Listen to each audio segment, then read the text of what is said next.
field lap between circuits. Did you do a street run or anything at the end? No, we just did the optional one in between every circuit. Okay, so optional street run between every circuit, 45 minutes. Today's focus is core and cardio.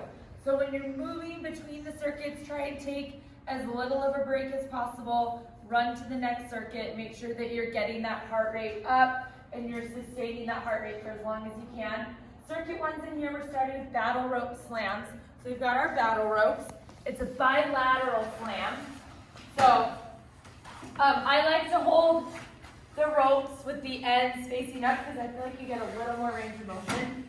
So we're here, you're gonna go all the way to the top and slam, okay? And when you're slamming, it's like our wall ball slam. You're exhaling at the bottom so that your core is totally drawn in, so you're getting more of that crunch motion and more of that core activation. So you have 12 of those, so just up, slam. Then we go over to a box jump. Here, you've got varying sizes of boxes. Just make sure that you hinge back, and when you land, both feet are completely on the box. That way, you make sure that you get some heel contact, which will help you when you extend, use your glutes and your hamstrings. So, make sure that your feet are in full contact with the box. Then we have plank jacks, which are just false. You're down, you're in a plank. I was thinking rotational jack. Okay, and you're just going out and in with your feet, which what we want to avoid here is sagging of the hips when you go out and in. So make sure that you get into that nice flat back and you're breathing and catching yourself with your exhale, okay? So that your back isn't swaying as you do that. So circuit one, do that twice. Out on the field, we start with circuit two. We're doing an alternating dumbbell side crunch. I just blinked on that one. Dumbbells. That's right, standing. Okay, so you got two, there we go. We've got two dumbbells, and we're going to go alternating. So you're gonna go down to one side, and then pull back up straight. And then go down to the other, and pull back straight. This is really important that you not sway your back on this. Because if you sway your back and you go down to the side, it's actually not gonna be your oblique that pulls you up. It's gonna be your back and your hip flexors.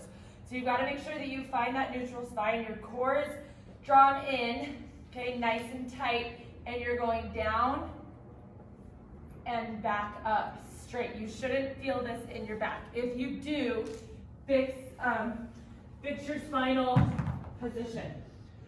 Alternating side lunge, we're just here. You can choose to add the weights on this.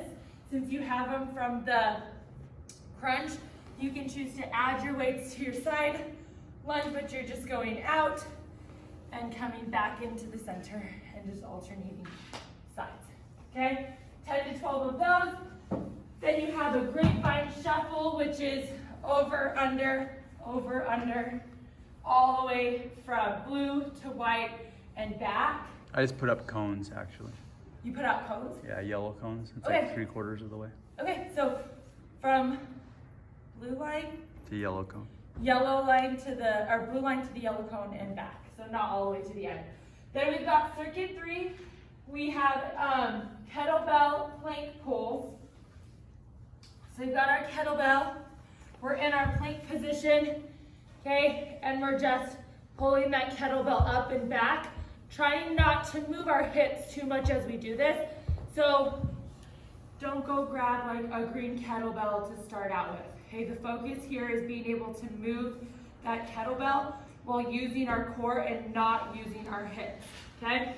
Because as soon as we use our hips, our hip flexors and our major muscle groups will do the stabilizing for us. We want it to be our core because it's core and cardio day. So we've got 8 on each side. So it's up and back is 1, up and back is 2. So 8 on each side. Then we have extended plate rotations. I don't know what Krista has against our shoulders or being able to like move them and use them, but our plate extensions are you're gonna hold a plate out in front of you and you're just rotating, coming back, and rotating to the other side like a steering wheel. So you're going to want to, again, make sure you're not swinging your back and find that neutral spine, and you're able to hold that weight at eye level while rotating it around, okay? Each rotation is 1. So there's 1, 2, 16 total. Then we have a plate sit-up press. So we're gonna take that plate, we're gonna get down here, okay? Plate is down low to start with, and then as you sit up, that plate's gonna come up overhead, okay?